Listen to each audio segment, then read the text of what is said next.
მე მიფიქრია, როგორც საბჭოთა კავშირში დაბადებულ ადამიანს, მოქალაქეს და პირველი 16 წელი, 15-16 წელი სწორედ საბჭოეთში გავატარე და ჩემი კომპლექსები მაქვს, ბუნებრივია, შებორკილობები მაქვს, გასაკვირველია და არც არის ეს გასაკვირი. უნდა გავაკრიტიკო თუ არა, უნდა მივაჭიკარტო თუ არა ვერბალურად პირები, რომლებიც ჩემი ნაცნობები არიან, მაგრამ გარემოებათა და მიზეზთა გამო დღევანდელ ვითარებაში აღმოჩნდნენ არა უბრალოდ დინარის მეორე ნაპირზე თუ ნაპირისაკენ, არამედ არა. ეს რაღაც ჩვეულებრივი მდინარე ჩვენთან რო ჩამოედინება, ისეთი მდინარე არ არის. მეორე ნაპირიც არასწორია. ისინი უბრალოდ სეირნობენ, ნებსით თუ უნებლიეთ, მდინარე მოსკვას სანაპიროზე. ანუ მოსკოვში რო ჩამოედინება. ანუ უშუალო გავამარტივოთ, ისინი არიან ქართულ ოცნებას შეეკრნენ რა. არიან ქართულგვარიანი რუსები. პირდაპირ ირიბად, მარცხნიდან, მარჯვნიდან ხვდებიან, ვერ ხვდებიან, არ მაინტერესებს. არიან. მაგრამ ნაცნობებიც არიან ჩემი, კარგი სალამი მინიმუმ ქონდა. საჯარო პირებზე ვლაპარაკობ, ხაზგასმით ვამბობ. ხო და აღა ბოლო ხანებია, ბოლო რამდენიმე წელია გადაწყვეტილება მივიღე ასე აი შინაგან ემოციური გადაწყვეტილება მივიღე, რომ არ მაინტერესებს ისინი ვინ არიან. არ მაინტერესებს ჩემივე წარსული მათთან ხელის ჩამორთმევები და შესაძლოა თითო ჭიქაღვინის დალევებიც კი. აღარ მაინტერესებს, იმიტომ რომ აკი გითხარით და კვლავ გავიმეორებ, ისინი ვოლგას მიუყვებიან და მოსკვასაც, მდინარე მოსკვასაც მიუყვებიან, ხო? ანუ ქართულგვარიანი რუსები არიან და მიუხედავად იმისა, რომ ჩვენ შორის, აი ჩემსა და მათ შორის უამრავი საერთო მეგობარ ნაცნობ ახლობელია, ვინც მათ დაიცავს, ისინიც აღარ მაინტერესებს, გულახდილად გეტყვით. ეს არის პირველი აბზაცი, რომელიც უნდა წარმოვეთქვა ამ შუაღამის ვიდეო ბლოგში. მეორე აბზაცი. გიფიქრიათ თუ არა თემაზე, საკითხზე, როგორი ტიპები ევასება მოსწონს ბიზინა ივანიშვილს. მე გეტყვით. ბიზინა ივანიშვილს მოსწონს თავდახრილი ტიპები, ანუ მონანი და მორჩილნი, რომლებიც მიდიან და მას გიბოდიშებთ სიტყვისათვის და ეპათხალიმებიან. რომლებმაც შეცდომა დაუშვეს ბიზინა ივანიშვილისეული გაგებით ადრე, მაგრამ რაღა შეინანიეს ბიზინა ივანიშვილი, როგორც უძღებს შვილებს მიიღებს ხოლმე და ბევრსაც მიჯირყვნის. არ გაჩერდება, არ დაასრულებს ამ საკუთარ ლექსიკურ ფაღარათს, ესე უნდა ვთქვა, ხო, რუსულიდან თარგმნე. გულახდილად გეტყვით და მიაჭიკარტებს მეორეჯერ ხვარობ ამ სიტყვას. აი მაგალითად, გია ხუხაშვილი ამას არ იზამს, მაგრამ გია ხუხაშვილმა რომ გადაწყვიტოს, როგორც უძღებმა შვილმა ბიზნესეული გაგებით, მისვლა ბიზინა ივანიშვილთან დარეკვა, გამარჯობა, მე ვარ გია, როგორ ახარ ბიძო. ბიზინა მას მიიღებს, ოღონდ დაახლოებით 74 დღე არ დაასრულებს მისი ტვინის ღუნვას. აღარ მოუნდება გია ხუხაშვილს ბიზნესთან დარჩენაც კი 42 დღეს, ან 22 დღეს, ან მე-4 დღეს და მით უფრო 74 დღის განმავლობაში რა გაუძლებს საყვედურებს ბიზინა ივანიშვილისა. კვლავ ვიმეორებ, გია ხუხაშვილი ამას არ იზამს. არსებობენ მოქალაქეები, რომლებისაც საერთოდ არ მიიღებს. ალბათ არ მიიღებს. ეს მეორე აბზაცი.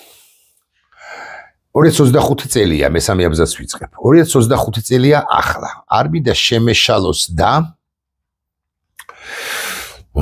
შეიძლება 11 წლის წინ, 2014 წელს, ვისაც არის ეს ვიდეო ბლოგი, იმას ვახსენებ, იმ პიროვნებამდე მივდივარ, რომელიც ჩემი ნაცნობია და რომელთან დაკავშირებითაც არანაირი ტაბუ აღარ არსებობს, იმიტომ რომ მდინარე მოსკვას ჩაუყვა, ამოუყვა როგორც ჩანს. ანუ ენას კბილი აღარ უნდა დავაჭიროთ ამგვარ შემთხვევებში. 2014 წელია და ქართული ოცნების პარტიის ცენტრალურ ოფისთან, კოალიციის ან პარტიის, მოკლედ ბიზნეს ოფისთან, აი ერეკლეს მოედანზე, ეხლა აქვს ახალი ოფისტორი, მანამდე იქ ქონდა ძველ თბილისში, მივიდნენ თავისუფალი დემოკრატები. ირაკლი ალასანია დაიბარა იმან, ღარიბაშვილი რო ყავდა ბანდიტი. ეხლა რო წავიდა პოლიტიკიდან. დაიბარა ღარიბაშვილმა, ირაკლი ალასანია, ბუკა, ვიქტორ დოლიძე, სხვები და სხვები და სხვები და სხვები. მათ შორის იყო პირი, რომელსაც ახლა მე ვახსენებ. და აი ამ პირმა ირაკლი ალასანიას ჩხუბობდა იქ, განა არა. სხვები ჩხუბობდნენ, განა არა. მაგრამ ეს ტიპი ყველაზე უფრო მეტად ჩხუბობდა და ესე მუშტი აღმართა. და წარმოთქვა ქუხარე და მგზნებარე სიტყვა აღარ ღირს ამათთან. შეხედავ და გაგიხარდება რა, მოგეწონება მისი ქმედება. იტყვი რომ არა ხა პირველი ლიდერი ვერ გახდება ეს კაციო ამას იტყვი, ანუ ალასანიაზე წინ ვერ წავაო, მაგრამ აი მეორე და მესამე კი ნამდვილად იქნება 2016 წლის საპარლამენტო არჩევნებში ამ პოლიტიკოსმა მიიღო მონაწილეობა, იყო არ მახსოვს სიმართლე გითხრათ, სიაში თავდემებისა, მეორე შესაძლოა, მესამე შესაძლოა, მეხუთე, მეოთხე, მეხუთე, არ მახსოვს. მაგრამ ათეულში რომ იყო ეს კი ნაღდია, ეს კი ფაქტია. ოპოზიციაში წავიდა თავისუფალი დემოკრატების გუნდი. ნინო გოგუაძე, ბუკა, ვიქტორ დოლიძე, ირაკლი ჩიქოვანი, ირაკლი ალასანიას თავისთავად ცხადია ეს კაცის და სხვები და სხვები და სხვები. მერე მოხდა ერთი უცნაური ამბავი. კარგად მახსოვს კადრი. გია ვოლსკი რო არა, ცეკას ინსტრუქტორი რო იყო 80-იან წლებში და მერე გაეროში რომ მუშაობდა და ესე რო თვალ მოჭუტული რო დადის ხოლმე. ამ გია ვოლსკიმ უკვე 2016 წლის საპარლამენტო არჩევნების შემდეგ, როდესაც პარტია დაიშალა, პრაქტიკულად დაიშალა. არა, მერე კი განაგრძო პარტიამ რაღაცა ქმედება და ასე შემდეგ, მაგრამ საბოლოო ჯამში იმას პარტია აღარც ერქვა. მოკლედ პარტია რო დაიშალა 2016-ან 17 უფრო გია ვოლსკიმ დაიბარა ცალკეული ტიპები თავისუფალი დემოკრატებისა ზედმიწევნით ზუსტად ვიცი ეს ამბავი. დაიბარა და კადრია ამგვარი რომ კაბინეტიდან გამოდის 1 2 3 4 ანუ ირაკლი ალასანიას თანაგუნდელები პრაქტიკულად ყველა მეთქი ვიტყვი ირაკლი ალასანიას ნინო გოგუაძის ბუკა პეტრიაშვილის და შესაძლოა 1-2-ის გარდა. ვინც ლიდერები იყვნენ, ვინც საზოგადოება პატივს სცემდა ირაკლი ალასანიას თანაგუნდელები იყვნენ, განა არა. გია ვოლსკიმ და სხვება და იქ გია ვოლსკიმ რა გებეშნიკურ, ფესბეშნიკურ, სუსურ, ბიზინური რაღაცები ჩაუტარა, არ ვიცი. შამანური რაღაცები, ცხადი არა, მაგრამ მოკლედ რაღაცები, ეს რაღაცებზე ესაუბრა და ესენი ცოტა ხანი გავიდნენ პოლიტიკიდან და ბრახ აღმოვაჩინეთ, რომ პირი, რომელზეც მე ვსაუბრობ, არც თუ დიდი ხნის შემდეგ დაინიშნა ყაზახეთი, ხვდებით რამხელა ქვეყანაა? ყაზახეთში საქართველოს სრულუფლებიან ელჩად. ბიჭო, ეს ის კაცი არ არის ამ რამდენიმე თვის წინ თუ 1 წლის წინ მაქსიმუმ, წელიწად ნახევრის წინ ოკეი მაქსიმუმ ყვირო და აღარ ღირს ამათთან და თუ აღარ ღირს ამათთან, როგორ გახდა ის საქართველოს სრულუფლებიანი ელჩი ქვეყანაში, რომელიც ძალიან მნიშვნელოვანი ქვეყანაა, ცენტრალური აზიის ალბათ წამყვანი ქვეყანაა. იქ ბიზნესები გვაქვს ერთმანეთთან, სავაჭრო ბრუნვებია და ასე შემდეგ და ასე შემდეგ. რატომ ბიზინამ მიიღო? დიახ, ვოლსკიმ სავარაუდოდ ჩაუწყო უკვე შემდეგ ბიზნესთან და ბიზნესამ მიჭირხნა და ამ ახალგაზრდა კაცმა, ჩემი ხნის კაცმა, ზუსტად ალბათ დაიხია უკან და უხეშად 74 თუ 47 დღე გაუძლო ბიზნეს ტისკებს, ანუ მიჭიკარტებას ბიზნეს მხრიდან, ბიზნეს მხრიდან მიჭირხნას საყვედურებს, მაგრამ ბიზნესამ მიიღო როგორც უძღები შვილი. აპატია ის ბიზნესეული გაგებით შეცდომა, რომელიც ამ ახალგაზრდა კაცმა დაუშვა ქართული ოცნების ოფისთან მისულმა, როცა ყვირო და აღარ ღირს ამათთანო, გაუგო კი არა, ფრიად კმაყოფილი დარჩა იმითაც, რომ ამ ახალგაზრდა კაცმა, მოკლედ ამ პოლიტიკოსმა, ირაკლი ალასანიასთან მე რამდენადაც ვიცი, გაანელ, შეანელ, მიანელ, მოანელა ურთიერთობები, ირაკლი ალასანიასთან, რომელიც პოლიტიკიდან წავიდა 2016 წლის შემდეგ, მათ შორის კაბელების საქმისა და გამო და ცოტნე კობერიძია ესეთი პოლიტიკოსი, ახალგაზრდა კაცი, რომელიც ცდილობს მოახერხებს კიდეც ეჭვი არ მეპარება, რომ არ იყოს იმგვარი არასოდეს, როგორიც არის პირი, რომელზეც ჩვენ ვლაპარაკობთ. ამასობაში რაღაცა მოხდა სამზარეულოში, მე მივხედავ. და ეხლა მე მოგასმენინებთ ცოტნე კობერიძის მიმართვას ცოტნე ივანიშვილისათვის. ნახეთ რას ამბობს. 9 წლიდან 2005 წლამდე იყო იუსტიციის მინისტრის მოადგილე. 2005-დან 2007 წლამდე იყო ფინანსთა მინისტრი. იმ ადამიანზე ლაპარაკობს, რომელზეც მე გავამახვილე ყურადღება. და აქ უკვე ცოტნე მე აღარ დაგისახელებთ, ცოტნე დაგისახელებთ პირს, რომელსაც ქვია, არ ვიტყვი, არ დაგასპოილერებთ, მოусმინოთ ცოტნეს. ტრის მოადგილე პოლიტიკურ ზურას დაუჭირეს თანაპარტიელებს. წამოწდა ზურა. 2015 წელს განცხადება გააკეთა, რომ იძინა ივანიშვილი ქართული ოცნება აცდა ევროპულ გზას. ეს პოლიტიკოსი ზურა ცოტნე არის ზურა აბაშიძე, ქართული ოცნების დეპუტატი. ანუ მიმართავს ცოტნე ივანიშვილს ზურა აბაშიძესთან დაკავშირებით. დიახ, მე ზურა აბაშიძეზე გიამბეთ. რატომ გიამბეთ? ამას ოდნავ მოგვიანებით მოგახსენებთ და ესე იგი იყო ფინანსთა მინისტრის მოადგილე, აღარ ამბობს ცოტნე თუ არ ვწდები რომ ყაზახეთში ელჩი იყო და ცოტნე ივანიშვილს მიმართავს რომ აი ესეთები უყვარს ბოდიში და დაწინაურებული მან შემდეგ რაც მისი მეგობრები დააკავეს მის მამას ბრალიდასდო რომ აცდა ევროპულ გზას. აი ეს არის ერთი პოლიტიკოსი ზურა. მეორე პოლიტიკოსი ზურა არის სურა ჯაფარიძე, რომელმაც 0 დღე გაატარა. ხო, ზურა აბაშიძე იყო წინა ხელისუფლების ფინანსთა მინისტრის მოადგილე იყო მაღალ თანამდებობებზეც და ასე შემდეგ ვიდრე ოპოზიციაში წავიდა 2008 წლის მიწურულიდან და ასე შემდეგ წულუკიანის კომისიას ის არ დაუბარებია, ხოლო ზურა ჯაფარიძე, რომელიც ნაციონალურ მოძრაობაში არ იყო ეს ხო გავიგეთ, მაგრამ პოლიტიკაშიც არ იყო ვიდრე 2012 წლის მიწურულამდე, ის კი დაიბრა და ახლა საპატიმროში არის. ამას თქმას ცდილობს და ახერხებს კიდეც ახალგაზრდა კაცი ცოტნე კობერიძე, რომელიც მიმართავს მოსახელე ცოტნე ივანიშვილს. მე შემიძლია ისიც გაჩვენოთ, აღარ ღირს ამათთან ოროყვირო და ზურა აბაშიძე და რატომ არის მნიშვნელოვანი ეს ყველაფერი. ბიზნეს აკი გითხარით და ახლა უკვე მორიდების გარეშე, ხო, ენის მოჩლექის გარეშე, ბიზნეს უყვარს პირები, რომლებიც მას ბოდიში ამ სიტყვას ვიხმარ. მიეტენებიან და ახლა კი ჩვენ საერთო ბევრი ნაცნობი ყავს მე და ზურა აბაშიძე უმცროს, იმიტომ რომ უფროსიც არის ირაკლის ძე.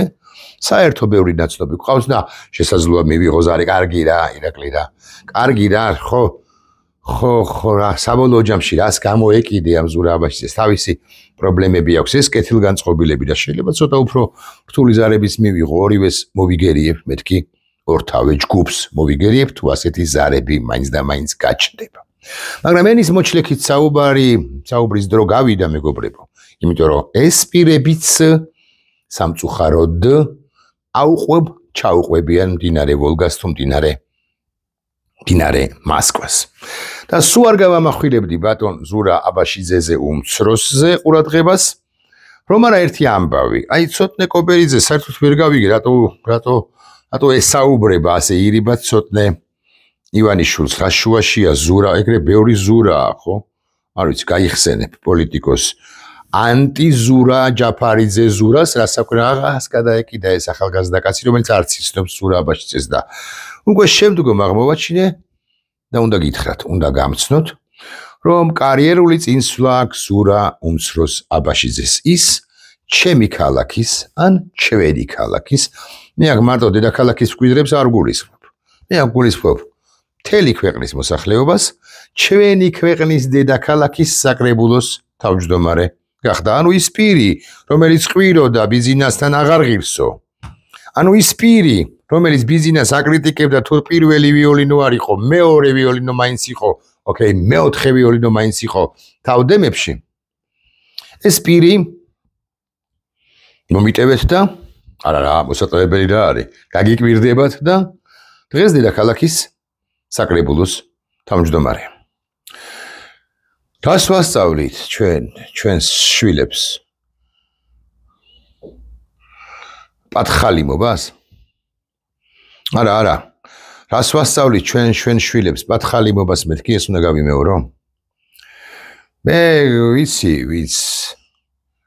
იმავე თავისუფალი დემოკრატებიდან და აღარ დავასახელებ. ვინც საკუთარ შვილებს არ ასწავლიდა და არ ასწავლის მათხალიმობას.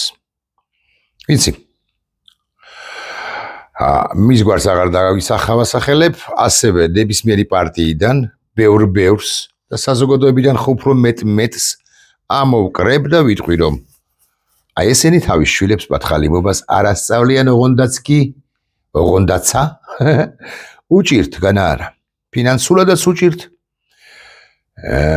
ემოციურადაც ფსიქოლოგიურადაც საერთოდ უჭირთ განა არა მაგრამ მიტენვას ბიზინა ივანიშვილთან არც არავინ აპირებს ან ბევრი არ აპირებს ასე ვიტყვი იმედი მაქვს ბევრი არ აპირებს ვიწროა ეს ბილიკი რომელიც უნდა გავიაროთ მაგრამ საპატიოა ამ ბილიკზე ერთმანეთის უკან დგომა ერთმანეთისთვის ხელის ჩაჭიდება და ბრძოლა იმისათვის რომ შარა გზაზე გავიდეთ გზა შარაზე გავიდეთ დიდ გზატკეცილზე თუ გნებავთ ასე ვიტყვი და ამ გზატკეცილის ბოლოს კი იქნება აყვავებული და ძლიერი საქართველო რომელშიც პათხალიმები და ბიზინა ივანიშვილები ანუ პათხალიმები და პირები რომლებიც ამ პათხალიმაშს იღებენ ამ პირებს ადგილს ვერ დავუტოვებთ ადგილი მათი ადგილი თავისუფალი არ იქნება ისინი ვერ შეახტებიან ასე რომ უყვარდათ ხოლმე ვის არ უყვარდა თქმა ამისა ვერ შეამოახტებიან იმ მატარებელს რომელიც ევროპაში თავისუფალ სამყაროში მოდი ასე ვიტყვი მიემგზავრება ჩემი ვიდეო ბლოგი კი უნდა დავასრულო სიტყვებით რომლითაც დავიწყე აზრით დადგა ჟამი როდესაც ტაბუები დანგრეულია რატო დავინდობდი ზურა აბაშიძეს რას მიქვია და ვინ მიქვია მაგრამ დღევანდელ ვითარებაში როდესაც ამ დედაქალაქში სისხლს ასმევენ ახალგაზრდებს პოლიციელები წასვლა ესოდენ სერიოზულ თანამდებობაზე უკვე რუსეთის ნავში გადაჯდომის თოლფასია მე ხო გიორგიზე არაფერს ვამბობ ტყემალაძეზე აი გიორგი ტყემალაძეზე არაფერს ვამბობ იმიტომ რომ ის დედაქალაქის საკრებულოს თავმჯდომარე იყო ახლა ვიცე-მერი ხდება მაგრამ იყო რა ხანია არის ის იყო ამ თანამდებობაზე წესიერი კაცია სხვათა შორის აი გაგიკვირდებათ და ვიტყვი ასე